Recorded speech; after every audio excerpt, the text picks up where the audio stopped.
Siguro dapat 'pag nag-umpisa tayo ng diskusyon, ipasok niyo na po lahat ng mga frequently asked questions. Yung mga ano, yung mga hindi related sa pag-uusapan natin. Pero ang totoo lang yung pag-uusapan natin, medyo light topic lang. Pag-usapan natin kung paano tinotroll si VP Inday. Kasi tayo yung taga-salag so dapat 'wag na natin intayin si VP Inday na sumagot, tayo na yung magsasagot. Kasi hindi niyo ba napansin na kung sino lang mga kumbaga mga vloggers ng kabila naghahamon kay VP ng debate, tapos yung mga ano, yung nakakonsentrate sila sa kanya. Ngunit isang dahilan kung bakit natin pinapatulan yung ibang mga trolls na umaakyat dito ay para makita natin how they conduct their communications. That way, kaya nating i-neutralize sila. So bago tayo magpatuloy, huwag pong nang kakalimutan, like, share, follow, and subscribe.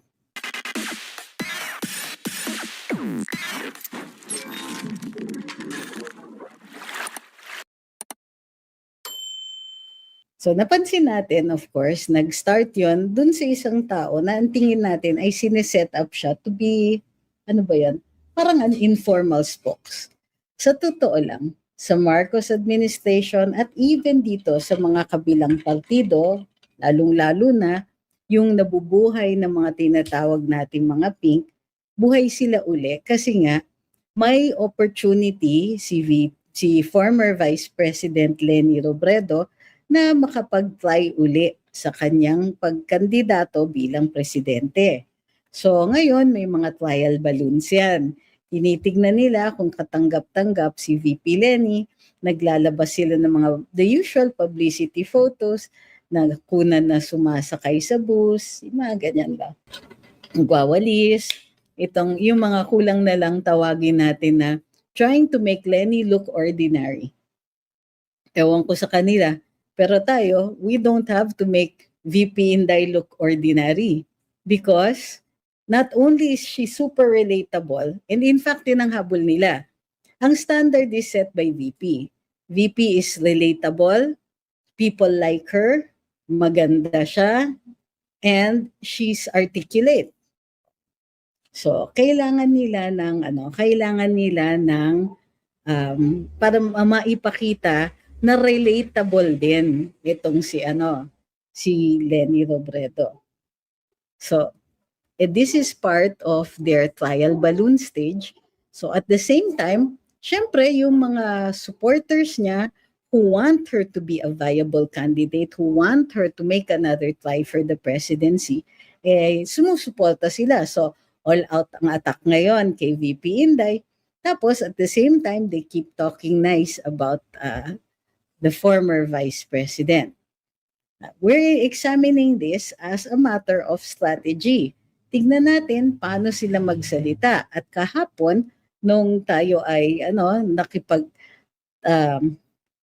debate, hindi man yata debate, sagutan with an anonymous person na umakyat dito, kitang-kita yung kanilang style.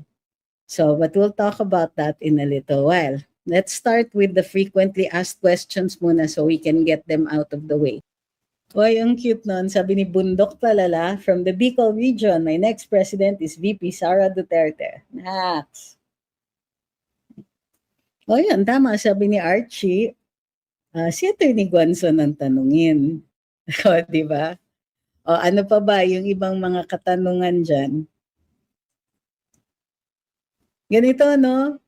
Ito yung sagot ko pag nagtatanong kayo ng stage whatever na ba? Sagot ko talaga sa inyo, grabe kayo magpaasa ha.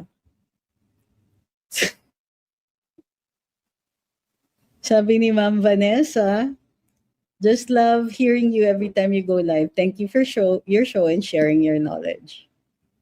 Sabi ni Jem, sana mag-run ka kahit sa lower offices muna. Sunod natin sa taas. Please, kailangan ka namin. So, tignan po natin. Ayoko talaga kasing magbigay ng pag-asa o magsabi na, sige, go tayo dyan. Tapos later on, sasabihin ko, I withdraw. Sayang yung resources, sayang din oras ninyo.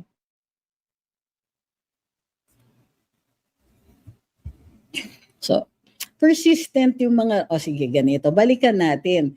Yung mga ganyang balita ay nagmula doon sa sinasabing sakit niya nung nag-overnight siya sa St. Luke's a few months ago. So, wala pa tayong ibang balita since then. So, tandaan ninyo ha, yung mga gustong magpa-take down ng accounts, titignan nila kung i-share nyo yan. Sabi ni Jfet, clue lang naman. Hindi ko talaga alam. Tsaka by the way, be careful because pag medical information, presumed talaga yung confidentiality niyan. Hindi talaga yan isinaw sa publiko. Binibigay ng saligang batas yung mga pagkakataon kung kailan. So, if the president has a serious illness, nakalagay sa saligang batas, may obligasyon mag-disclose yung gabinete ng mga detalye tungkol doon. So, if in the meantime, incapacitated siya, temporarily, magbibigay ng, ang magsasabi ay yung legislature.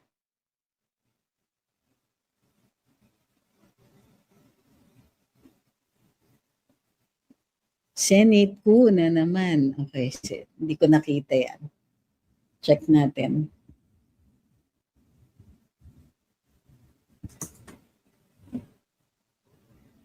Hindi naman natin pinag-uusapan ng Senate ko eh. So,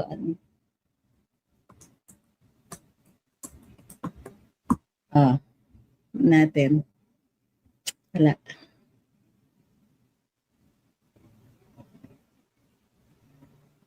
Senate.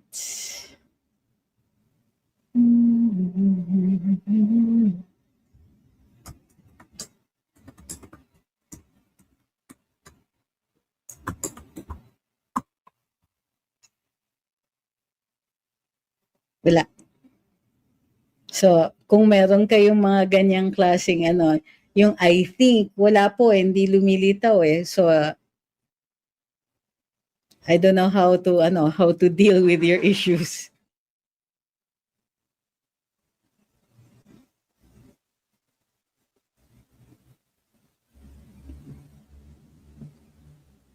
Sabi ni Kid, itong mga nagtatanong kay Attorney Triggs kung totoong chismis gusto nyo, payata na makasuhan siya. Hanap muna ng facts and credible sources, papahamak nyo eh.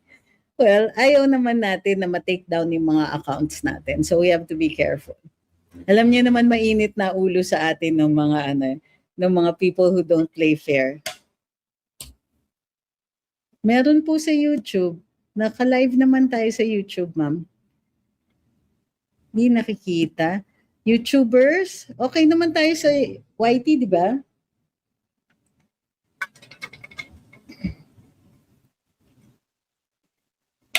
Sabi ni Shook Twist, so pictures shared on social media where Senator Marcoleta met with Sunichi Fujiki, who spoke for PRD in the UN. I hope something of significant help for PRD comes out of the meeting.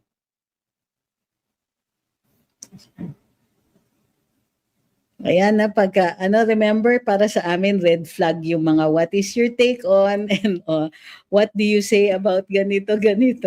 Dapat specific yung questions. Para para it's easier to answer, di ba? Okay naman daw sa YT. Isikreto nila yan, gaya nung tatay niya na dinala sa Malacanang ang doktor para lang di malaman ng taong bayan noon. Like father like.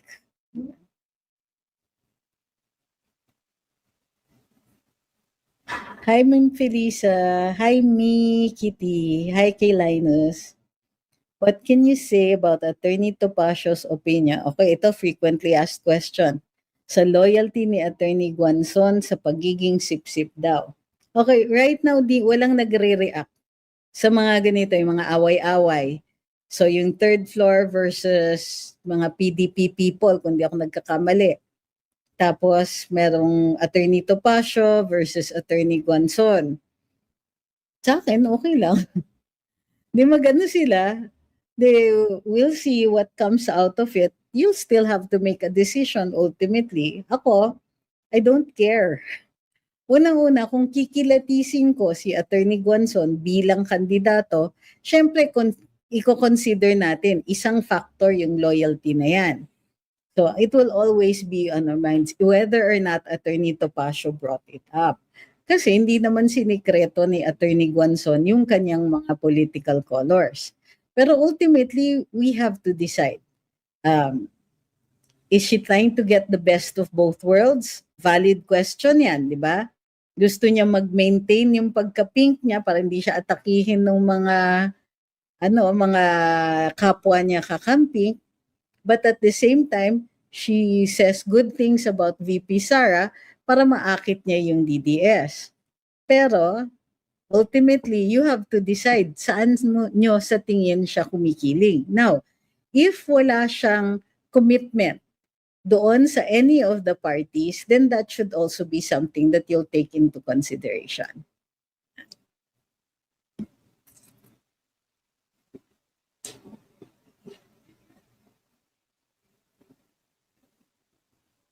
Okay. You're welcome, JB.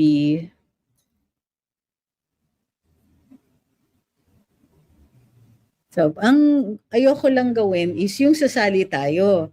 Yung kampihan na, yung mga tipong, kay ano ko, kay ganito ako, kay attorney ako, kay attorney so-and-so ako. Hindi naman kailangan eh.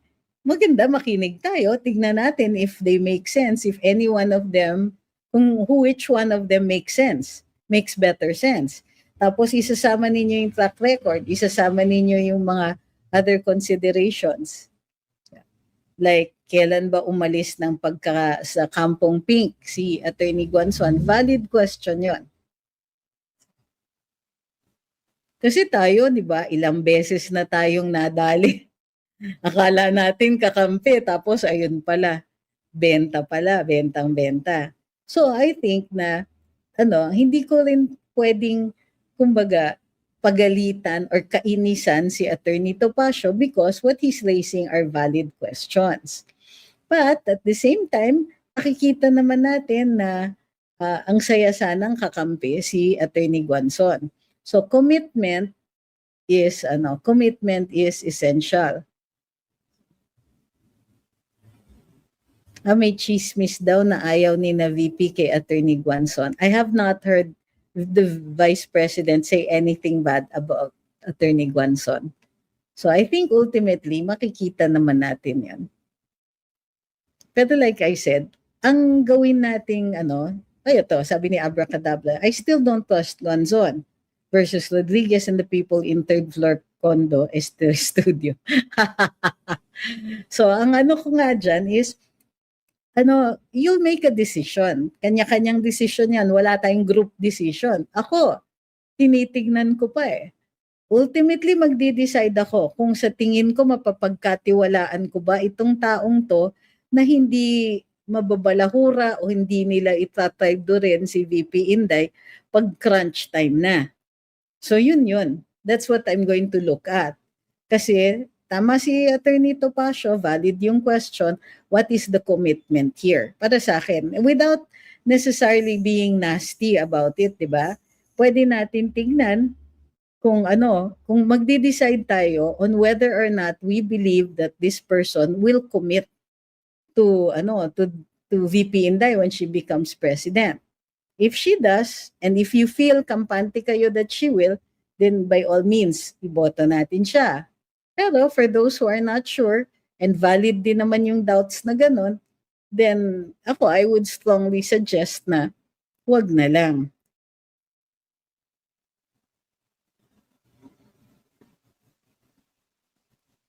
Number 1 daw si Mayor Baste sa senatorial. Ganito yon. Somebody strong must be able to hold Davao City if ever any of the kids need to be in national office. So, the nephews, sina Rigo, ganyan, they are budding politicians, but they're very young and don't have sufficient experience yet. However, at the end of 3 years, makikita natin kung kakayanin na nila. Now, remember when when VP first became mayor, she was also very young.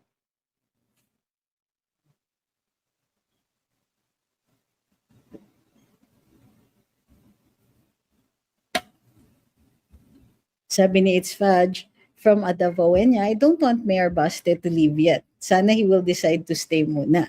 Well, he still has what? One more term, di ba?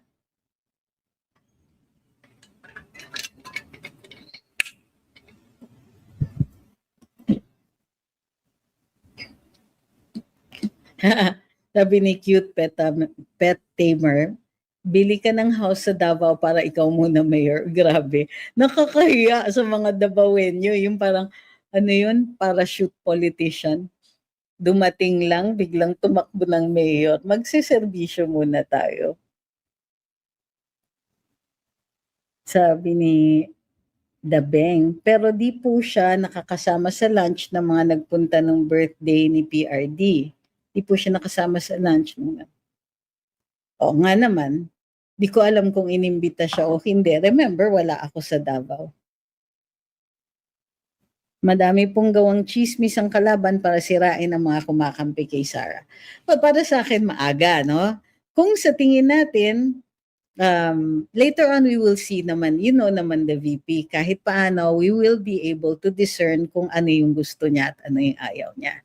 So dahil medyo maaga pa, pwede pa natin intayin yung reactions ng magkakapatid dito kay Attorney Guanzon.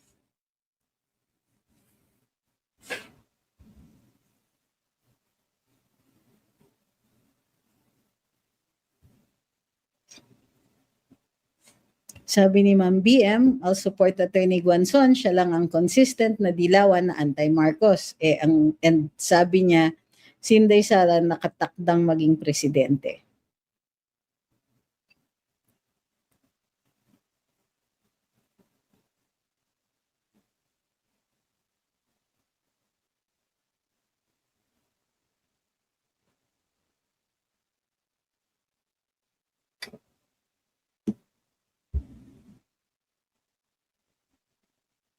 Sabi ni Joyce, marami ang natatakot pag si VP Sara na ang presidente.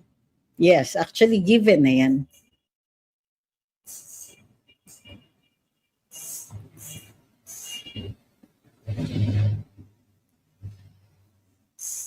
Grabe mag-flood. Wag naman po mag-flood. Sabi ni XRLS, at kung masabi niya o ma-explain niya kung ano yung mga nagawa niya as VP. Ano yung kung masabi niya o ma-explain niya ang mga nagawa niya as VP?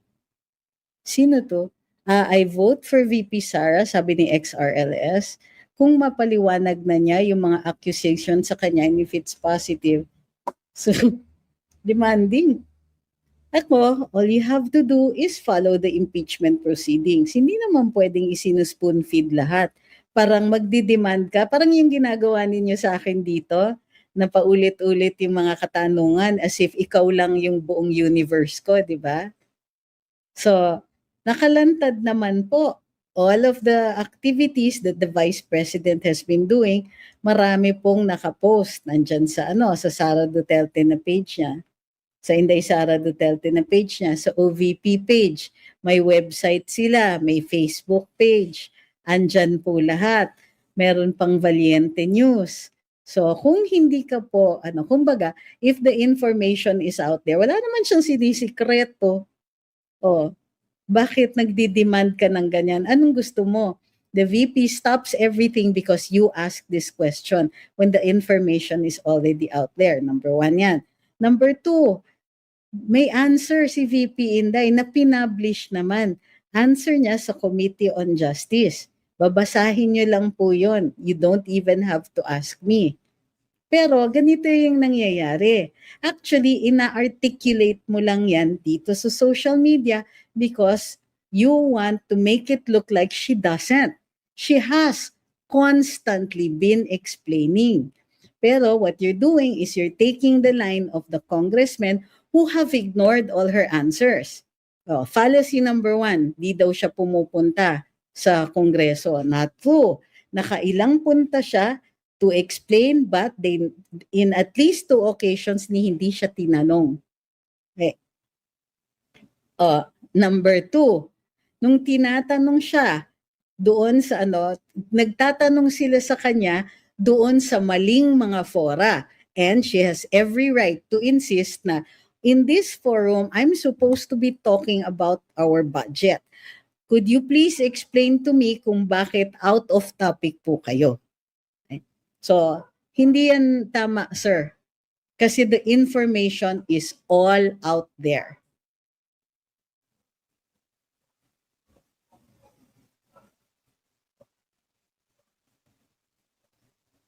So,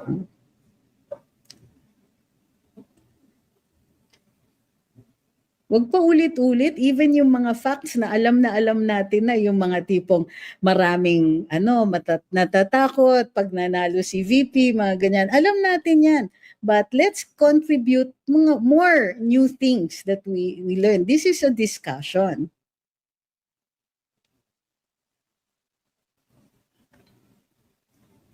Sabi ni Ma'am Susan, as early as now, we can discern na who are using the siblings. So sad that people do that. They should focus on public service and follow the Duterte legacy. Can't wait to see VP ISD become President of the Republic. It will be a rough road as there is a lot to fix, but with her wit, hard work, and determination and commitment, she will be a great president. Let's pray that by 2028, we have another Duterte president po. Thank you for always being there. Max.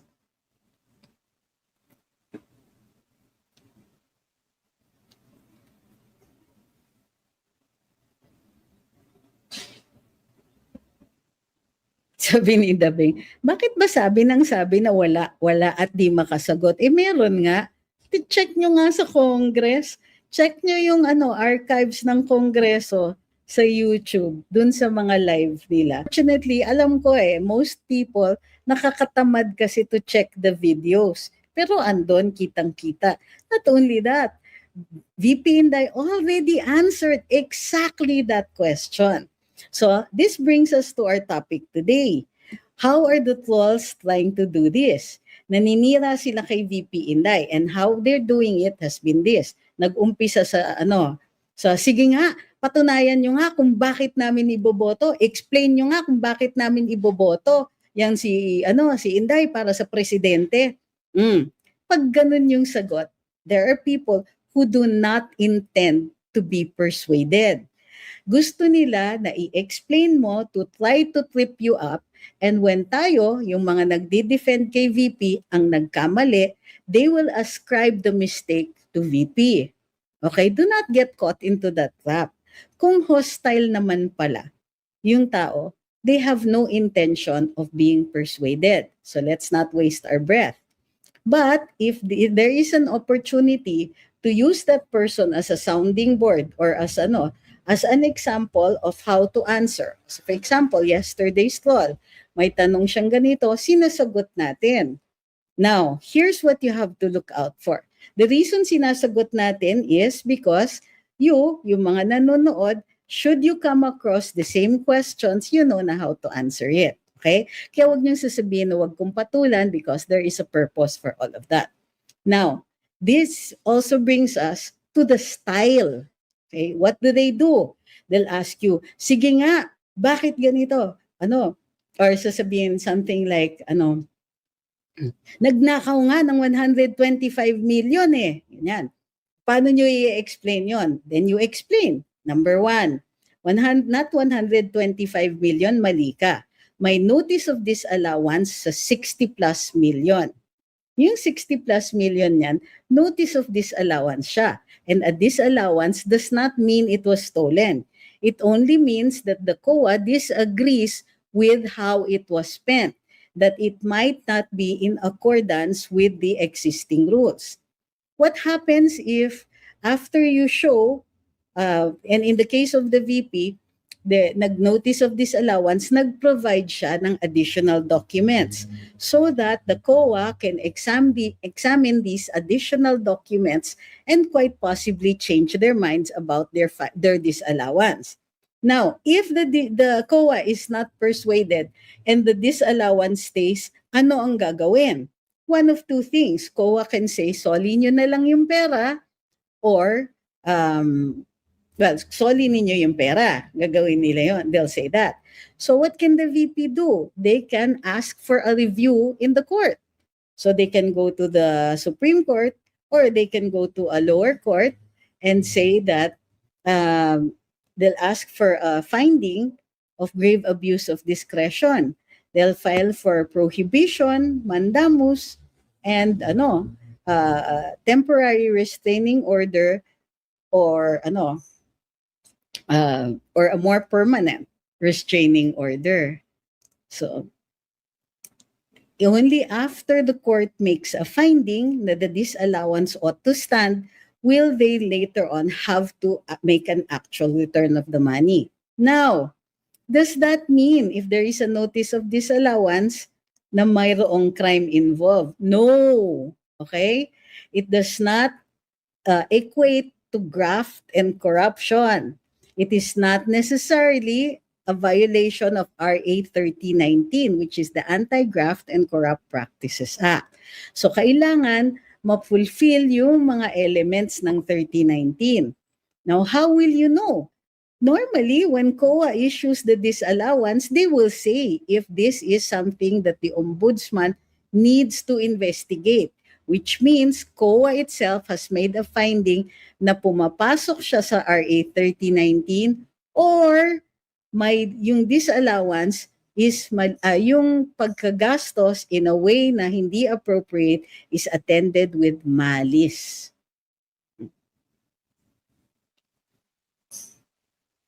So, yun. But this is what they're going to do. Pagka nasagot mo, magugulat sila, and then they will ask about something else. Halimbawa, Sositol yesterday was talking about yung tignan ninyo, nagnakaw daw ng pera ng gobyerno. So, they won't stop there. Yeah. Ang gagawin nila, ano ba yun? Nag-threaten nga siya kay Presidente and so, which means stop. Full stop ka dyan. So sabihin mo at this point na, so you agree. You agree with us. Kasi wala siyang sagot. Pag sinagot mo siya at wala siyang sagot, lumipat siya ng topic, take it as a win. Sabihin mo, so you admit, tama kami. Tama kami that the notice of disallowance does not equate to a stealing, does not equate to to a crime or a violation of the Anti-Graft and Corrupt Practices Act. That it makes it more difficult for them to keep arguing. Ibalik nyo. Teka, pumunta ka dito sa wall namin saying or accusing VP Inday of stealing. So now do you admit that she did not steal? Kasi wala nga silang baon na argumento. The reason they keep moving the goalpost is this, para maglabas sila ng paninira. Now, pwede nating patulan kahit maglabas sila ng paninira, or you can say, so you admit. Hindi siya nagnakaw. Because so far, it is only a notice of disallowance. Saan ba nakalagay? And ang pagnanakaw na sinasabi ninyo? Sabi ni Ma'am Beverly, hi. Nung pinipilit nila yung tungkol sa pag-disclose kung sino si Piatos et al. At details sa Confi Fund, sinabi ni VP na may batas that prohibits such disclosure. Gusto nila gumawa ng bawal sa batas si VP at dahil dyan, lagi nilang sinasabing ayaw ni VP sagutin ang mga tanong. Yan, isa pa yan. Pag tinanong ninyo yung batas, it is the Joint Memorandum Circular. At saka the Revised Penal Code Against the Revelation of Secrets.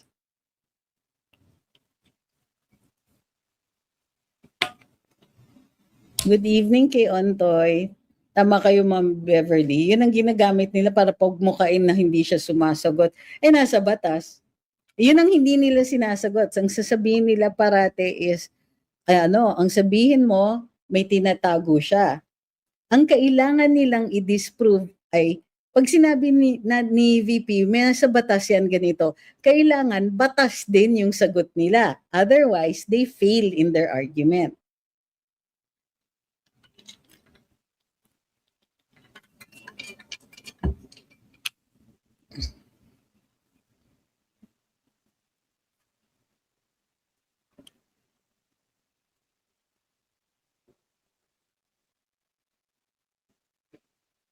Sabi ni Debeng, nagtanga-tangahan kasi mga ibang taong nagbubulag-bulagan o wala talagang alam sa pagpapaalala niya. Which means we have to fight smarter. And why do I use the term fight? Kasi may naghahamon, bardagulan na daw. As if naman hindi pa tayo nakikipagbardagulan since 2015, di ba? So, ayun, sabi ni Shukquist, why are they stubbornly sticking with Sino si Piatos despite the batas about it? Ma'am naman, hindi pa ba obvious yan? They have no other answer. And see, they're going for the Goebbels strategy, repetition. So, kailangan repetitive din tayo. So, di ba? Sabihin mo sa kanila, sige, kung sino maglabas, kung sino ang tunay na piyatos, hintayin natin kung ilang araw bago makulong.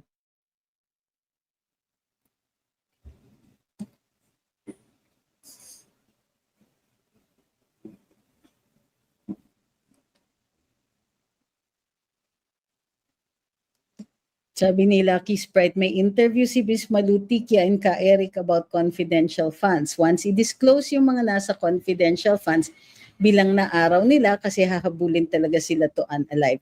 Hindi ba kinuwento ko din sa inyo a month ago na si Kong Mike Defensor ang nagkwento. Nangyari na yon nung si Joe De Venecia daw ay speaker, the late Joe De Venecia, sumakalangit nawa, nagkaroon ng issue din on confidential funds. Similar yung circumstances sa Congress, pinapadisclose nila kung sino yung taong tumanggap ng confidential funds. And hindi pa, not long after that, patay yung taong yun. So, di ba? So, may concrete examples talaga of what could happen. So, kung gusto nitong mga dilaw na ito, sige, hanapin ninyo kung sino yon at i-disclose ninyo. Pag namatay yung tao, sagot nila dapat yung pamilya.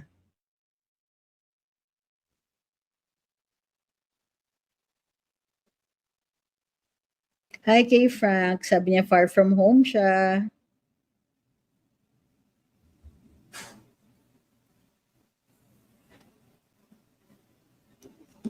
Request ko lang ha, yung mga Googleable na tanong, wag naman pong gawin tayong Google. Kasi hindi nga kami we don't have the same kind of advertising revenue that Google has.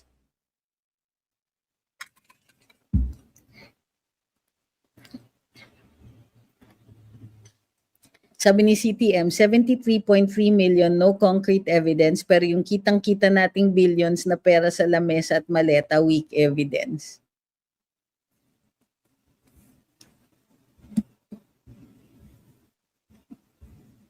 Sabi ni Simply, ang paninira nila kay VP 3 taon na wala pa rin nangyayari, mas lalo pang lumalakas at tumataas ang survey.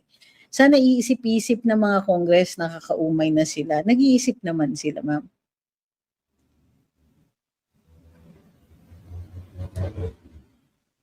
Sabi ni Ma'am Nenita, oo, inan-alive daw yung informant o secret agent noon. 7 katao daw ang tumambang.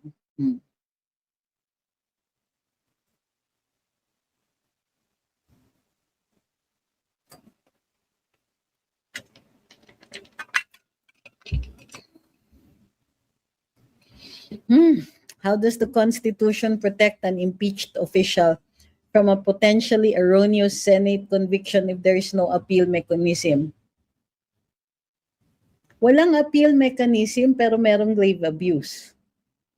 So yun. Otherwise, the Senate really has the sole power to decide that. Protect Kaya nga you protect their rights during the course of the impeachment proceeding. Anong gusto mong sabihin ko? Wala. Okay? You assume kasi that an appeal is protective. It's not always the case. It's just another step. Kaya lang, the Constitution is clear. Walang jurisdiction ang Supreme Court as an appellate court because trial and everything else begins and ends in the Senate. So wala. Walang appeal. Merong grave abuse. Pwede kang umakyat. Merong tinatawag na appeal on certiorari. Pero it's very rare.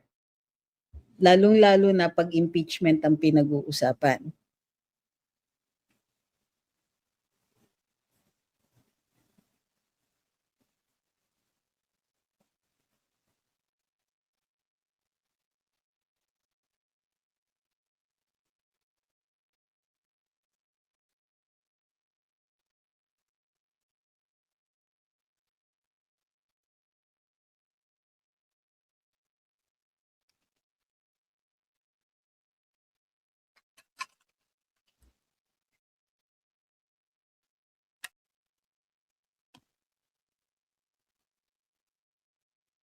Hindi pa ba enough yung pag-explain namin sabi ni Bahal-Bahal, paliwanag niyo po na ang CF recipients hindi talaga ginagamit ng real names, lahat yan alias.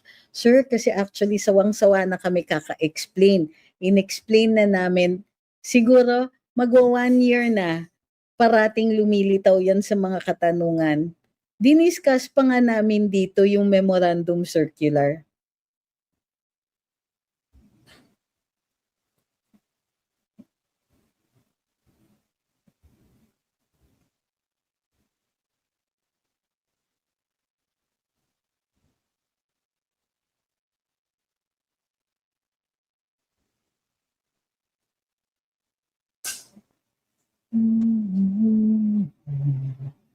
Wala pang senatorial lineup.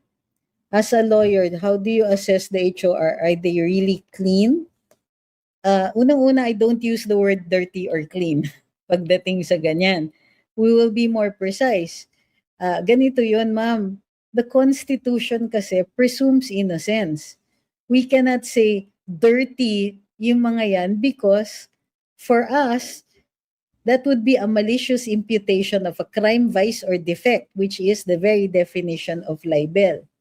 So, pero if merong dahilan, halimbawa, certain congressman, merong affidavit against him about maleta and so on, then we will talk about it. We can presume certain things, pero hindi natin pwedeng sabihin nga na clean or dirty. So, frankly, I don't use the term, clean. Probably say something is like straight, ganon. Although I understand what you mean. Sabi ni Tomo, I'm kakamping po, but I am not close-minded to this kind of discussion. Issue, hindi tao. But I admit, until our camp will not change our strategy, di pa rin kami mananalo. Nalulungkot ako kasi, di ba, ngayon, nagdidig in sila. In 2022, the loss can be directly attributed to the mishandling talaga of the PR of Leni Robredo. Number 1, ang daming may mga haduken were completely unnecessary. Yung mga insincere acts like nag-aapak, nag-i-interview ng mga fisher folk. Ang nanay mo, mangingisda. Ang tatay mo, mangingisda. Explain mo naman sa amin kung bakit ikaw naging mangingisda din. Di ba yung parang ganon? I'm not saying that's what she said, but it was really, really bad. Now, in addition to that, the people who were defending her had nothing to argue with. So, lang, mga may palit, may educate you, mga DDS, bobo, ganon, didilis, DD shit, mga ganyan. O sige, keep calling us that. And we will never, ever be convinced of the benefits of voting for the candidate that you're sponsoring, di ba? Or that you're promoting. Yeah. On the other hand, we don't really want to interrupt our enemy when they're making a mistake. So, yun, sabi ni Tomo, negative campaigning messed us up po. Totoo yan. Totoo yan. Kasi, this is the way I see it, when the campaign for the 2016 elections began, 2015 pa lang lumalaban na kami. Okay? But the difference was, many of your party mates were so used to winning. Kumbaga, sanay sila that there's a yellow president or the Noy Noy, Cory, FVR, etc. No? Si Erap na hindi dilaw, na impeach. Si Gloria, there were so many challenges to her presidency. So, sanay na sanay yung mga party mates ninyo na nananalo and dictating the narrative.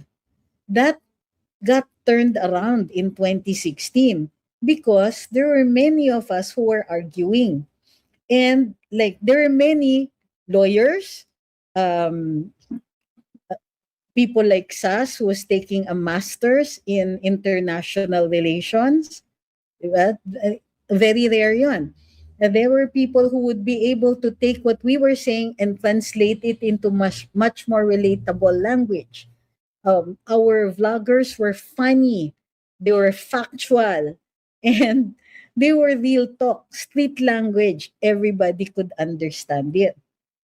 And it was, I think, the first time that the yellow-ish narrative did not stand a chance. Kasi nga, ang daming professionals who were speaking out for PRD. So the way to have handled that was to take it a step further. Ganyan. O di kami din, maglalabas din sila. Kaya dapat ng lawyers and all that. And accountants, talking about the relevant topics. Pero hindi nga po nagawa. Sabi ni Tomo, the truth is we cannot connect to the masses. That's our main problem. Kailangan nyo na mag-immersion. Kasi kami, the reason we connect with the masses is kasi masa din kami.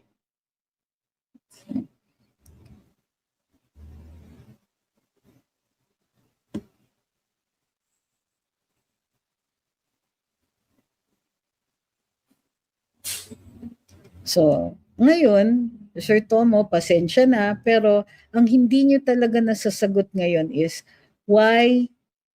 bakit tinitiis ng mga party mates ninyo yung presidente in spite of all of this flood control, maletas, ayuda, yung the lack of planning, it's such a mess. Pero mas nakatutok yung energy towards VP Inday. VP Inday does not hold power in government. She does not have access to funds or anything like that. Pero siya yung binubugbog. And there is a disconnect in logic there. Kung galit ang party mates ninyo sa corruption, why the absence of commentary on the president? Yun ang hindi talaga nila nasasagot.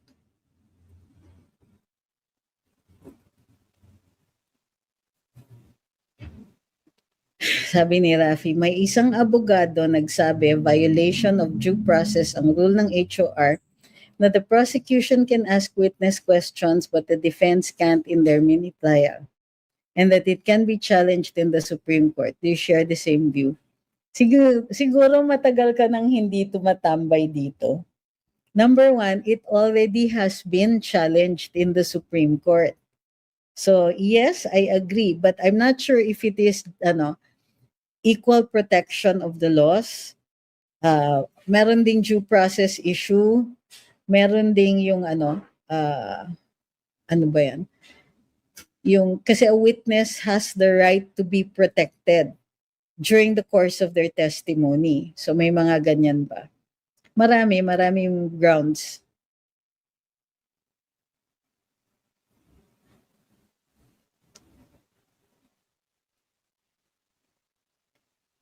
Sabi ni CTM, imagine pag binulatlat salin ng mga nasa HOR, sana when VP becomes president, gawing mandatory lifestyle check. Well, right now, it's the ombudsman who can do it. Yun yung may mandato.